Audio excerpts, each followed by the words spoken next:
everybody get rid of bread, get rid of gluten. So, and I wasn't able to tolerate the beans either. And I had been a vegan, so when wheat and beans went away, so did veganism. I think that wasn't going to work. And so in came the sweet potato because it's the low allergy, safe food.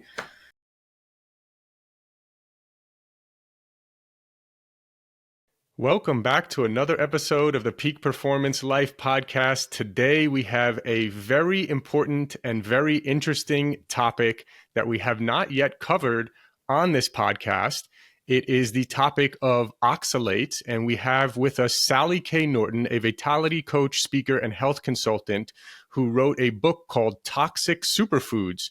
And this is a very important topic because a lot of people are suffering even though they think that they are eating extremely healthy. And they may be eating extremely healthy by normal standards, but there are certain things that we're going to talk about today that Sally is an expert in. So Sally has a Bachelor of Science in Nutrition from Cornell University. She has a Master of Public Health degree from the University of North Carolina. And she has 35 years of health education and research. And she really had many health issues herself that she had to really figure out and learn how to get to the bottom of it. And she was very surprised by her findings. And already, just in the brief conversation that I've had with her, I'm extremely impressed by the knowledge she has, and I'm really excited to go into these topics today. So Sally, thank you for joining us. So Laura, it's so lovely to be with you. Thanks for having me. Amazing. Well, yeah, let's start with a little bit about your story and kind of how you got into the work that you're doing today. The hard way. Yeah. I worked so hard to be healthy my whole life, and it wasn't working. And I couldn't see, I knew there was something about diet that had to be an issue. And of course, that's always been my default since I was a little kid. I understood that you're fueling yourself and building a body and maintaining a body with the materials that you eat. That's got to be a central piece to our health, our growth, our well-being, our functioning. And, it's been my whole career. And I've been in the whole holistic side of things most of my career. So integrated medicine and functional medicine and all that, working to try to affect the curriculum in medical schools. My jobs have mostly been in medical schools, but from this public health perspective and sort of behavioral change perspective. And I never could see when I would add more foods that turned out to be the problem, that they were the problem. So it took me a very long time. I was 49 when I finally had the insight that oxalate was affecting my arthritis, which was terrible back when I was in my 20s, just terrible. And I was not happy to see the connection between oxalates and arthritis in my own body because I was worried about my sleep disorder. My brain was waking up 29 times an hour. And the research suggests that that's a toxicity. Of course, anytime the brain isn't working well, there's inflammation and toxicity going on. Mm-hmm. And that the toxicity the research says is probably a form of dysbiosis. Well, I had all this bloating and belching and all this problems for a long, long time. And I had a long history of irritable bowel syndrome that I gave myself eating undercooked beans with lectin damage, which is another toxin in plants, much easier to deal with than the oxalate toxin. But I was like, well, I've got to fix my SIBO and leaky gut and gut problems, even though I've been trying to do that for decades because I can't sleep. And now I have to do this stupid oxalate thing for my arthritis. And I was really not happy about it and still thinking about all of these health problems, which were many more than those, as separate issues. So I kind of begrudgingly really to truly give up my beloved sweet potatoes and the kiwi and the celery and the Swiss chard, which I'd already 3 years before. This is how I had the insight that my arthritis was connected to oxalates, because 3 years before, I started to learn how to pay attention to oxalates in food. And despite my degrees, I didn't know very much about it other than spinach and chocolate and tea, just this really limited list. My textbook had 1 inch in one chapter written by one author. And textbooks are edited volumes where each chapter is written by a different set of authors. So another chapter has this inch over here about oxalates, and they don't match in terms of like which foods are high in, like we're not educated in this in the profession. Yeah. So I was spending 3 years learning this, thanks to the Vulvar Pain Foundation, who's been teaching it for like 3 decades, that pain syndromes, especially pelvic pain syndromes that involve the genitals and the bladder and so on, can be oxalate related, and you can control those problems with a low oxalate diet. So I had started to learn from them the finer points about where oxalate was in food. And that gave me the opportunity to finally see the connection between my arthritis and my food. But it didn't tell me so much more that I needed to know to understand this topic. So I was pretty shocked that when I got serious about doing the low oxalate diet for real, that within maybe 10 days, my sleep problem started clearing up. And it had been a problem for years. I was aware of it for the prior 3 years and had been on 3 different drugs and tried everything I knew. And it turned out that the thing that was poisoning my brain wasn't SIBO. It was my sweet potatoes. Wow. So I'm sure a couple of people might be wondering what oxalates are, right? I've heard of them, but not everyone has. I also don't have an in-depth knowledge like you, because when I heard of oxalates, I've heard kale, I've heard almonds. So maybe if you could just do a brief explanation of what oxalates are and which plants or foods contain the highest amount of oxalates. Yeah, so the short answer is it's a naturally occurring toxic compound in foods we trust and adore. And it's made naturally by the plants. It's not from pesticides. It's not something we've done to the plants. And molds in the soil make it. It's all over nature. It's a tiny little compound that comes from oxalic acid. So oxalic acid is only 2 carbons. It's very easy to make. The plants make vitamin C first, and then vitamin C easily turns into oxalic acid. So that's an easy route for them to manufacture it. And they build it into these crystals as well. So there's oxalic acid, which is basically a mineral chelator. It likes to connect with minerals and turn into salts. And those little salts can precipitate out into crystals. You get 8 to 10 pairs of these things, and they suddenly become a little nanocrystal. And then the nanocrystals, once they get forming, they like to grow. So the plants can easily set up the oxalic acid to become calcium oxalate, which is the most common form of oxalates in nature. You can also have iron oxalates, magnesium oxalate, you name it, you can have these different, and it comes in different charges, but the original oxalic acid may have 1 or 2 negative charges. Calcium has 2 negative charges. That bond between oxalic acid and calcium is a nice secure bond, and it forms these quartz-like crystals that are really hard, and that helps the plants do a lot of things. The plants can build literally little weaponry with the crystals, these double-pointed toothpicks that are minuscule, but they're literally designed to puncture our cells 2 cells deep, which is pretty deep because your gut is only 1 cell deep. It's like, that's deep. Oh. So it's very irritating to the crystals that the plants build are very irritating to the digestive tract, including the teeth. You cause microwear. It's like eating sandpaper or, ground glass. And you eat that a lot, you literally wear down the teeth. And they use that to study what they call dental microwear in ancient skulls that we dig up in the soil. It's well known in science.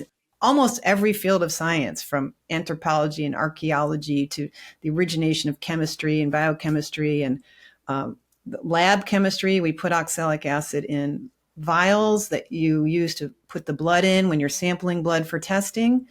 The vial that tests our glucose has oxalic acid in it because it immediately chelates the magnesium. That is, it steals the magnesium from the cells and breaks their ability to use glucose. So you shut off cell metabolism, energy metabolism with oxalate present. It's a strong dose in a little vial, but you can do this subtly in your own cells.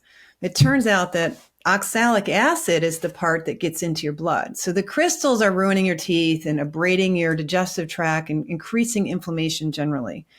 And so when my arthritis came back when I was eating kiwi, I'm thinking the mechanism was not as much about, although it includes this, the oxalic acid in the kiwi that was getting into my bloodstream, annoying and damaging my immune cells and liver and everything. But I was also, the kiwi is famous for the rapide crystals. That's that double pointed arrow that are protecting the seeds in the kiwi. They're in these vacuoles around the seeds. And so eating all that irritating ground glass was turning up general inflammation just because it's irritating the gut. And that was turning back on my arthritis big time. And I was getting stiff and all of this stuff. So both the crystals and the oxalic acid are not good. And so the oxalic acid causes soluble oxalate, and the crystals are called insoluble oxalate because it's connecting to calcium that's hard to break up in the water. But the oxalic acid, the more dilute it is, the more it's in the water of, say, your almond milk, which is one of the sources of oxalic acid is almonds, as you said. The easier it is for it to just float in between the cells with water and salts and minerals because it's so tiny. And then it immediately is right there in your bloodstream. And within 40 minutes of a meal, scientists have shown that that causes damage to the circulating monocytes, which are your immune cells that try to protect you. But now they're in a pro-inflammatory injured state, and they're no longer really that equipped to handle infection. So that's one example of the toxicity side. And the foods that are ruining our circulating immune cells and damaging our gut and teeth and probably our vascular system and other organs, our eyes and our kidneys, because it ends up the kidneys have to remove it. Those foods include spinach, chard, beet greens. Those are the dark leafy greens everyone thinks so great. Sorrel, which hardly anyone eats, but in some countries they do make sorrel soup. And you can find sorrel in garden catalogs. Those of us who garden think it's kind of cool. And then the nuts are big. The almonds, the cashews, and the peanuts are the worst. And then most of the nuts are kind of high. Potatoes, the big baking potatoes that we use to make French fries and potato chips and probably tater tots and all that, they're high in oxalate. Sweet potatoes, my friend. The gluten-free grains and the bran. So bran and wheat and bran and rice and so on. The bran, see, because the other one of many reasons the plants need these calcium oxalate crystals and the oxalate is it helps them store calcium and protect themselves. So there, in many seeds, there's a ring of little tiny oxalate crystals in the outer fraction, the outer coatings. There's layers of coatings on these seeds, which is the bran layer. And just under that bran layer, in that bran layer, are these oxalate crystals that give us sort of hardness and protection and supports dormancy, and is also a source of calcium later when the little seed decides to change from dormant to germinating. It needs the calcium as a cofactor in enzymes to build amino acids. So it's a handy source of calcium that in the meantime is this beautiful shield. So you can think of it as like a little eggshell around these little seeds protecting them. So the bran isn't so good for oxalates, but then a lot of us are going on gluten-free diets and we're picking up foods like quinoa, really high in oxalate and saponins and other anti-nutrients, teff. What else? All these, there's buckwheat. Buckwheat's really high. Cassava's pretty high as a flour. I mean, fresh cassava is not so bad, but when you concentrate it down into flour. Then there's the chia seeds, the hemp seeds, blackberry, kiwi, pomegranate fruit, star fruit. These are high oxalate foods. It's not a big list though. And some of them are just kind of weird and new. Most of them actually are weird and new, not classic foods. If you go back 400 years, almost none of these foods were in anybody's diet, not as a regular daily food. Yeah, it's very interesting. Before we started recording, I mentioned to you that I had, because people may be wondering, well, how do I know if I'm high in oxalates?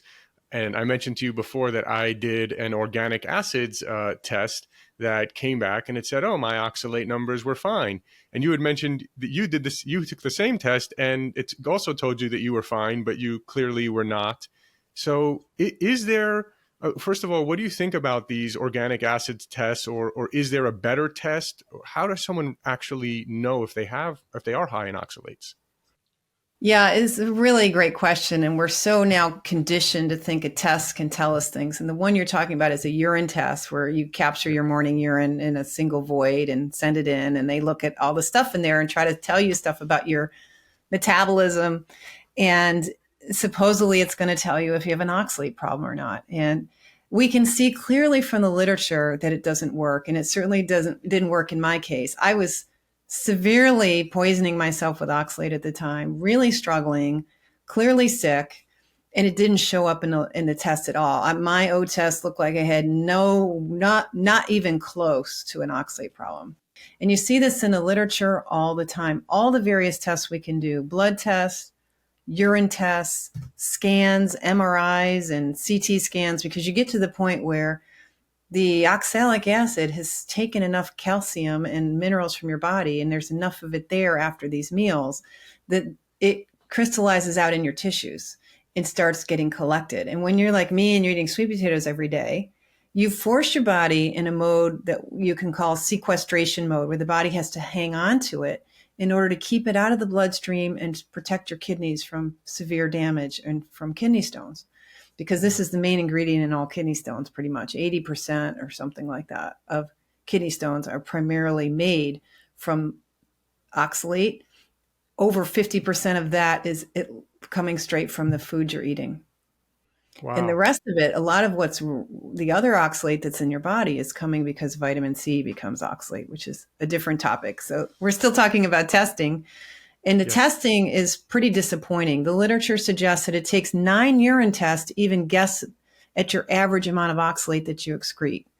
And averages don't really matter that much because you excrete oxalate in these spikes because the body's busy in the background managing the toxicity in your bloodstream and kidneys. And when it needs the kidneys to rest, it just holds onto it and lets them have a break. And if you happen to test your kidneys when they're having a break, you're not going to see it there. Also, you get to the point where the kidneys just can't excrete it very well, and they can start collecting it because they end up having so much oxalate in them that they become this sort of magnet for oxalate, and not really a good way to really, like, you can get, if this goes on long enough, you can really wreck some body part. The kidneys are one of them. Not everybody, though. I have great kidneys and a great bladder, and some people get the kidney stones, but only about 15% of people will, because most of us are so equipped with redundant systems to prevent that kidney stone formation. You can be peeing out lots of oxalates like I have been since I was a little girl, seeing cloudy urine most of my life. And the cloudy urine are these little bits of oxalate that's crystallizing in the urine and causing light to bounce off of them. And it gives it this sort of milky look. And I've had that for years. Some people will get an irritated bladder because there's so many crystals forming in there, and just the oxalic acid itself, it's so irritating. It tells the mast cells in the bladder, hey, this is a problem. This is bothering me. You get a little bladder damage going, and you can start developing a chronic rash and sensitivity in your bladder that can ruin your life because you can't sleep all night long. You're waking up to pee. You're running to the bathroom. It's painful. Just the lack of sleep that they can cause, but only some people get the bladder problem. I didn't have that. I had arthritis and fibromyalgia and fatigue and ended up with osteopenia, which completely reversed itself when I changed my diet. So I gave myself osteopenia eating Swiss chard and beets and, sweet potatoes. Mm. Yeah, it's interesting because this is the first time I'm hearing about sweet potatoes, sounding the alarm on sweet potatoes. Usually that's like the healthy carb that people can eat. And I was actually eating, up until recently, I was eating quite a bit of sweet potato as my main source of carbohydrate, until I wore a continuous glucose monitor and saw that it was spiking me quite a bit from that perspective. So I've cut down there, but I had no idea. And so it sounds like, so basically just to wrap up that question, there is no definitive test really that someone can take. It's more about what are your symptoms? Do you have arthritis, fibromyalgia, autoimmune, things of that nature where you might really want to take a look, inflammation in your body. That's kind of the symptoms that you want to really take a look at and at your diet and see if you're eating a lot of high oxalate foods. Exactly. So on my website, you can find my risks, symptoms, and exposure inventory. And you can look at the risks because you have even higher risk of absorbing too much if you have leaky gut or if you've been on NSAIDs or something like that. So even more, you can absorb a huge amount more. You don't need a high oxalate diet if you have leaky gut or some kind of fat malabsorption. If you have kidney problems in your family, you may not be as good at excreting it. If you're a little baby or a frail person, you're at higher risk. So there's the risks.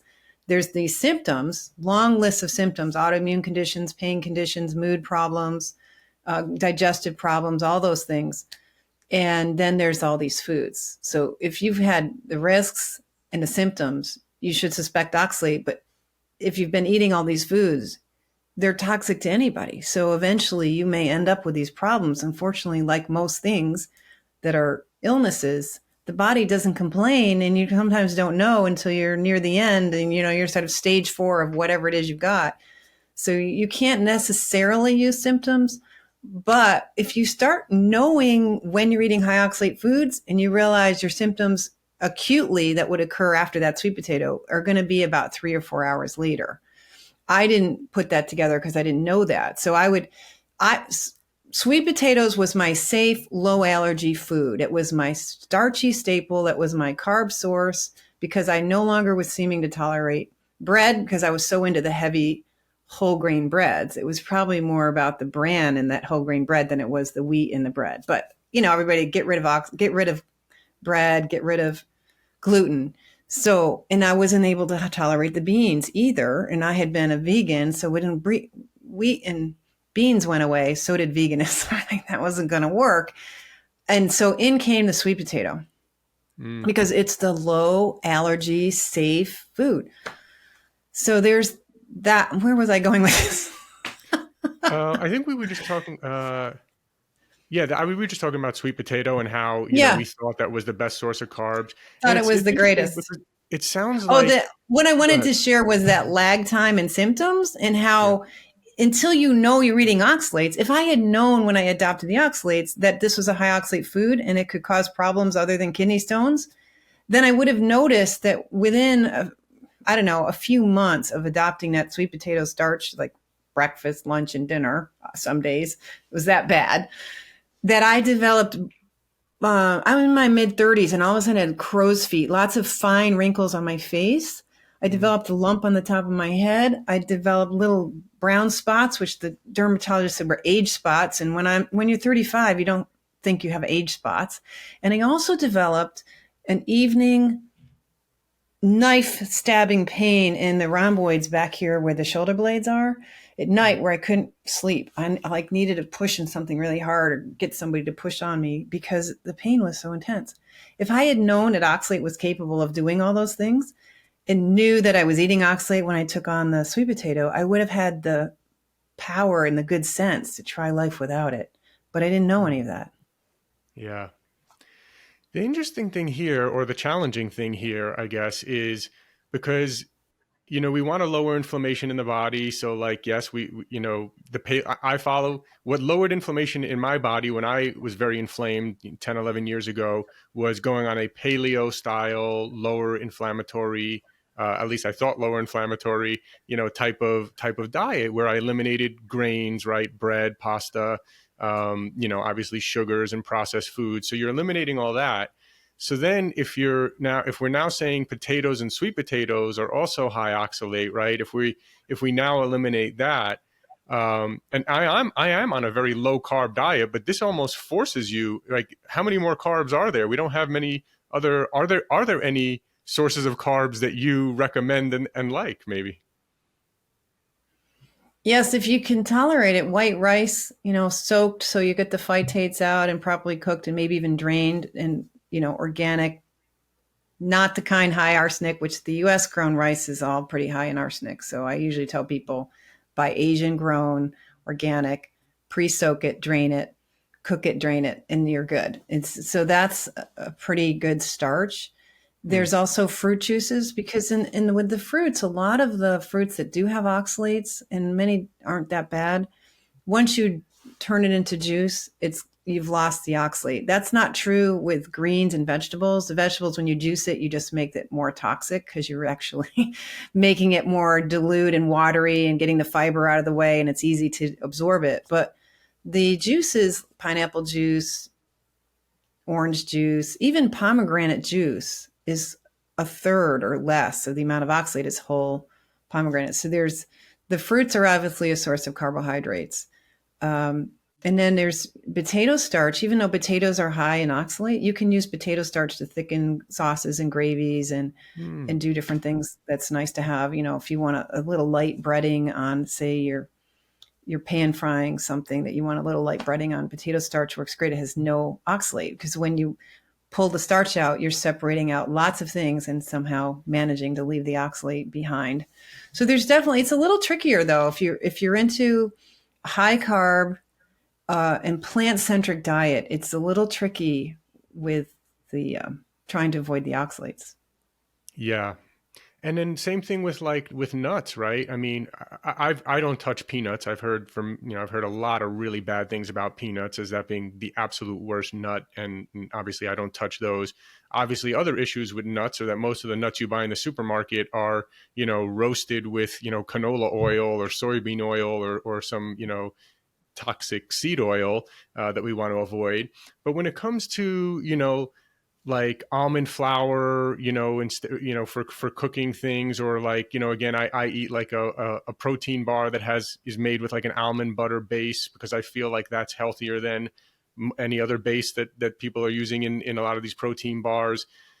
But so it feels like, for me at least, nuts feel like a healthier option compared to other choices that I have. How bad are, I mean, you mentioned specifically almonds and cashews and peanuts. Are other nuts okay? And is it okay to still eat nuts in moderation? Is nut butter any different when you have the nut butters? Is that any different than the actual nuts themselves? I love this conversation, because all of us start bargaining with, like, I don't really want to change the nut thing, so tell me what version I can have that'll be okay. Everybody wants that answer to everything. Right. And the sad part is, the truth is, there are nuts that have less oxalate in them. Like macadamia nuts aren't nearly as bad, and pistachios aren't nearly as bad. Walnuts aren't nearly as bad. So it's a good first step if you can change from those higher ones, the almonds especially, and the cashews, to something like walnuts and so on for a snack. However, nuts are exceptionally hard on the digestive tract for many, many reasons. They're so naturally toxic. Not a single tree designed its baby seeds for your consumption. If anything, they've designed the baby seeds with lots of defenses to try to kick you in the gut and make sure you can't digest them, so they land on the other side of you in a fertilized pile somewhere half mile away from where the tree is. And the tree is using you, you, the squirrel. I mean, it's mostly smaller animals that I think is helping the trees distribute their seeds, but squirrels are very good at that. And the nuts, I really think we are not squirrels. It's very clear to me that nuts cause a lot of gut damage. If you really want your health, you want to protect your digestive tract, because there's so much important tissue in the digestive tract. That is your surface of protection, knowledge, sensing, immune function, nervous function, your ability to extract nutrients from food. It is like the essence of life is happening in your digestive tract, and you do not want to risk it over a sort of squirrely thing about nuts. And the flour and the almond butter just allows us to eat quantities that are impossible in nature. If you happen upon one of these trees with nuts, it would take a lot of effort, a week of effort with you and all your friends, to come up with enough to make almond flour, this and that, and snack bars, and then slather them in almond butter. It's just more work than humans could do prior to technology. It's not in our kind of makeup in terms of our niche in the ecology. Nut harvesting and living on nuts is not really our niche. So it doesn't make sense in that way, but also it's very clear that the junk in these nuts that are junk meaning nature's designed to make sure they're toxic, is very well designed. Interesting. That's a bummer for me, but I know, because nuts are handy. They're very convenient. And right now they're everywhere. You could go into the most basic gas station and still buy a nut bar. Right. Even almond milk now is everywhere. And that's really frightening, because it's so accepted as okay to eat. People don't know there's a downside. And so we have the convenience factor and the shiny packaging and so on. It makes people relax around these foods and trust them. And when you think about vulnerable populations like the the elderly and the young mothers who don't know any better, to keep putting a toxin into frail growing children or to elderly people is a big mistake. Yeah. Yeah. What do you think about people who don't have symptoms, of arthritis? Just kind of, there may be a lot of people listening right now that are just like, yeah, I want to be healthy. I want to, I'm in my 40s or 50s or 60s, and I just want to, live long, healthy life, not get diseases. And, I have nuts sometimes, and I have sweet potatoes sometimes, and I eat spinach, but I cook it first, which I'd like to talk to you about the cooking versus raw, because I have also heard about raw kale and raw spinach being high in oxalates, but that if you cook them, it's better. But first, let me ask you, what do you think about in moderation for people that don't have symptoms? Would you still advise to kind of minimize these foods? There's two different things I want to talk about. What is moderation? How much can we tolerate? And Good point. then how bad is it if you end up with oxalate poisoning? Let's Yeah. start with the second one. Yeah.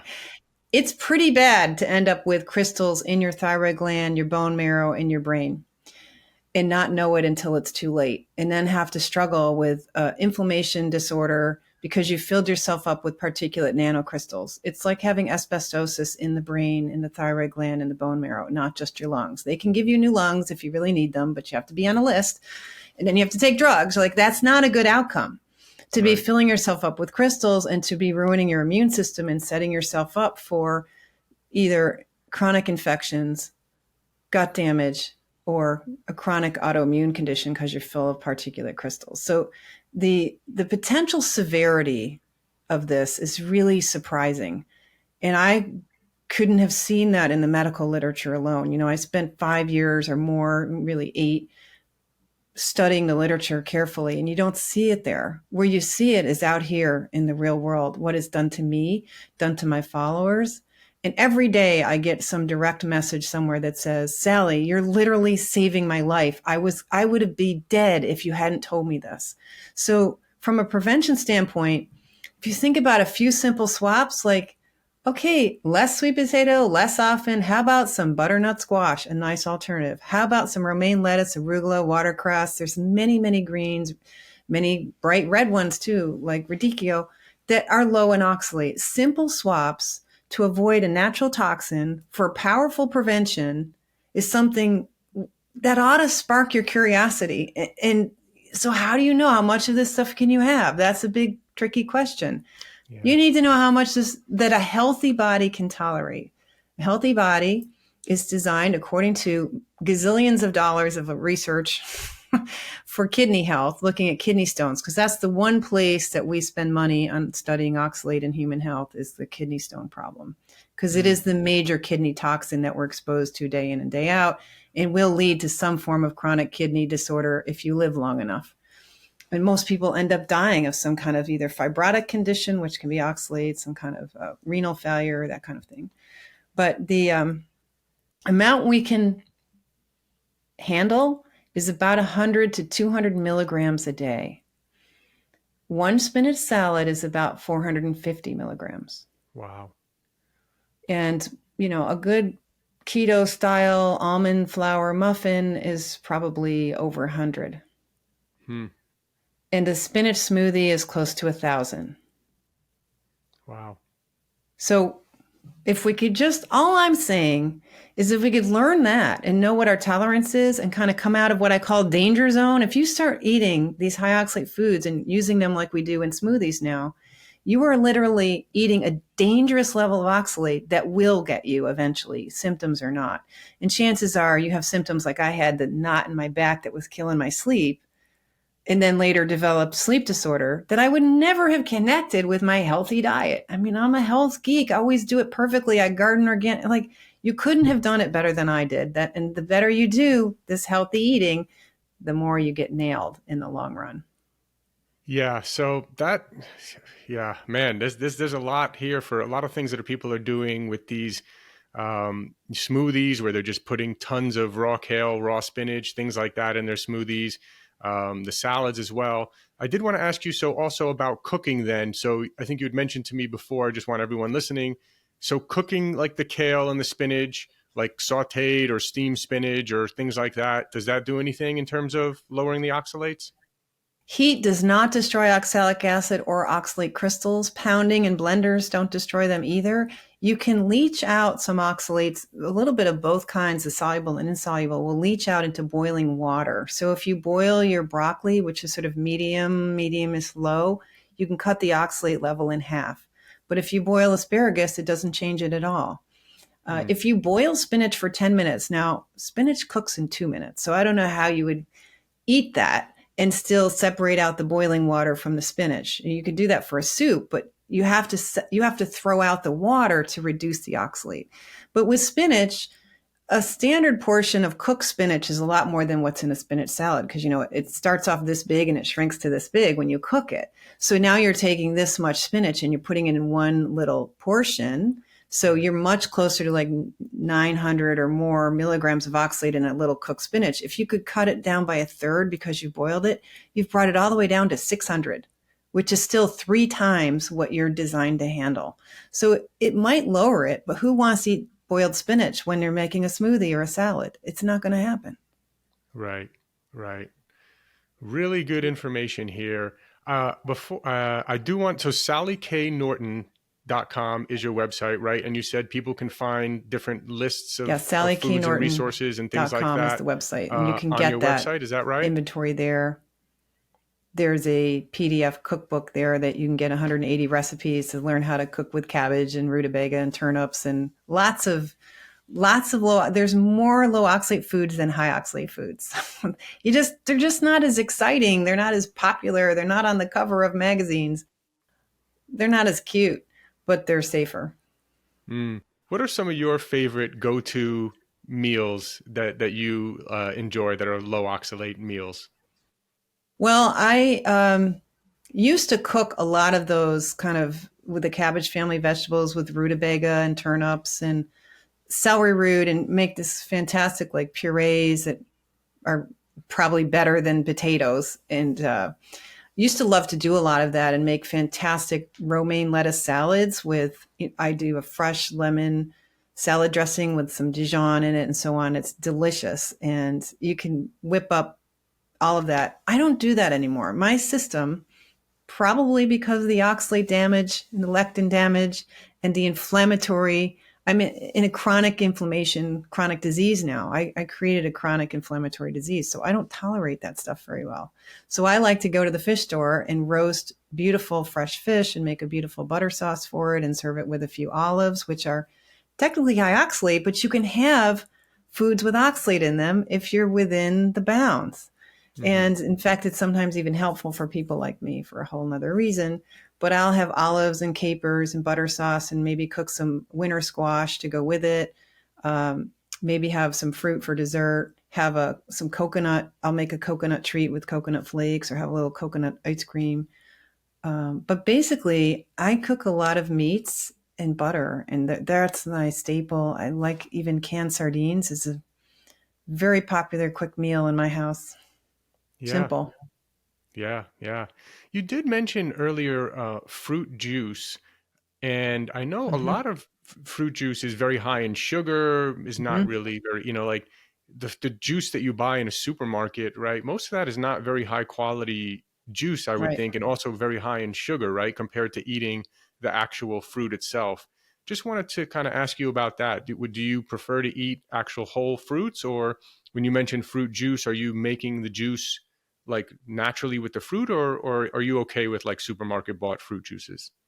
Well, my biggest concern about supermarket foods is the package that they're in and eating the package too. Luckily, with perishable things like fresh fruit juice, it's always refrigerated, and that slows down the degeneration of plastic and the migration of it into the foods. And there's not much fat in fruit juice, so you get less plastic migration into those foods. So to me, is it organically raised? Is it got a date on it? Is it in a glass jar? Those things matter a lot to me. If you pair carbohydrates with high protein meal, especially if there's some fat in it, you can handle the sugar. The protein sits in the stomach a long time. The stomach's job is to digest protein. And protein slows down that digestive process, so you don't get real spiky sugars if you pair carbs, even simple juicy carbs, with meats. But we're still talking about modest portions. And there's lots of techniques for making these juices safer. One of them is cut it with a nice bubbly mineral water, and sip it. You can handle, we're designed to handle some carbs. We naturally like carbs. Our tongue says, give me more. Although if you get away from them and stop living in a carbohydrate metabolism all the time and eat more meats and get to a more low carb approach, then you're not hooked on that flavor anymore. You're like, ooh, that's really sweet. And it's not something you're like, ooh, that's really great. No, it's just, ooh, that's really sweet. So I think there's a natural way to moderate that if you're well nourished. But if you're undernourished and have this malnutrition and toxicity going on, it's really easy to be in an addictive cycle with carbs. But at the same time, I think there's a lot of scaremongering that's a little over the top about it too. About fruits being too high in sugar, things of that nature. People don't eat fruits because they think it's going to spike, their blood glucose or they have too much sugar in them. And you think that's a little overblown? I do think it's in the context, if you're also, if you're having toast and carbs for breakfast and fruit, that's not good. But, right. The fruit I like is papaya, which isn't that sweet. It's kind of bland. It's not that exciting of fruit, but I like it and use it fairly regularly. Nice. Well, Sally, this has been amazing. I know your website is sallyknorton.com. I'm definitely going to be going on there and getting your checklists and your PDFs there. I think I need to make some changes in the foods that I'm eating for sure. So this has been very eye-opening for me. You also have the book called Toxic Superfoods. So highly encourage, especially people who are, in pain and maybe arthritis, inflammation, fibromyalgia, autoimmune diseases, and even just anyone who wants to, even for me, I feel good right now, but I also want to live a long life where I always feel good. I want to feel good at 100 too. So I'm certainly going to be taking your advice and checking out your resources. Any other resources or ways that people can learn more from you or follow you?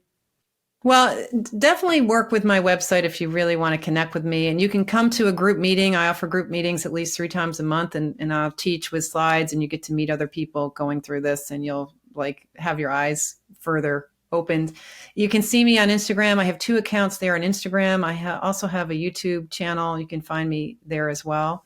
So definitely check it out and keep learning. I love, Laura, that you're action oriented. You're ready to jump in and take this seriously for yourself, because I have been around the block for decades and I've never seen anything as powerful, both in the healing direction and in how far it can cut you down, as this. So thank you so much for taking interest in the topic and sharing it with your listeners. It's really exciting. Yes, and thank you for sharing this incredible information. Really appreciate it and hope we could do it again soon. Thank you so much. That'd be great. Thanks for listening. If you enjoyed the episode, can you please leave us a rating or review and subscribe? I've realized that while we have actually increased our downloads a lot, we're actually getting a lot of downloads, which I'm really happy about. We actually have very few ratings. And I realized that I've never asked people really to rate much. So I'm asking you now if you could please rate and review and subscribe. And if you enjoyed the episode, please forward it along to anyone that you think will get value out of this. Also, if you haven't checked out our line of products at buypeakperformance.com, you get 20% off your first order. That's www.buypeakperformance.com. We have some incredible products, including our organic high-altitude coffee. If you don't know this, coffee is one of the most heavily sprayed with pesticides out of any crop. So it's really important that you drink organic coffee. We've gone above and beyond to source what we believe is the highest quality and healthiest organic coffee in the world. We're also famous for our organic green superfood powder. You can get 20% off of that as well at buypeakperformance.com. We also have an organic, vegan, and paleo plant protein. See, most of the vegan proteins out there are using brown rice protein, which is really not a good source of protein, and it's also a grain. And if you're paleo, you know that grains tend to cause inflammation in some cases for some people. And so we wanted to make one that was paleo friendly and vegan and organic. We made an amazing amino acid profile, so it's really one of the best plant proteins for muscle building. So you can check out Peak Performance Organic Plant Protein. You can find that on our website. Of course, all our products are on Amazon as well. So thanks again. And again, please, if you enjoyed the episode, please forward it along to someone who you feel can get value out of it. And please leave us a rating, review, and subscribe. Thank you.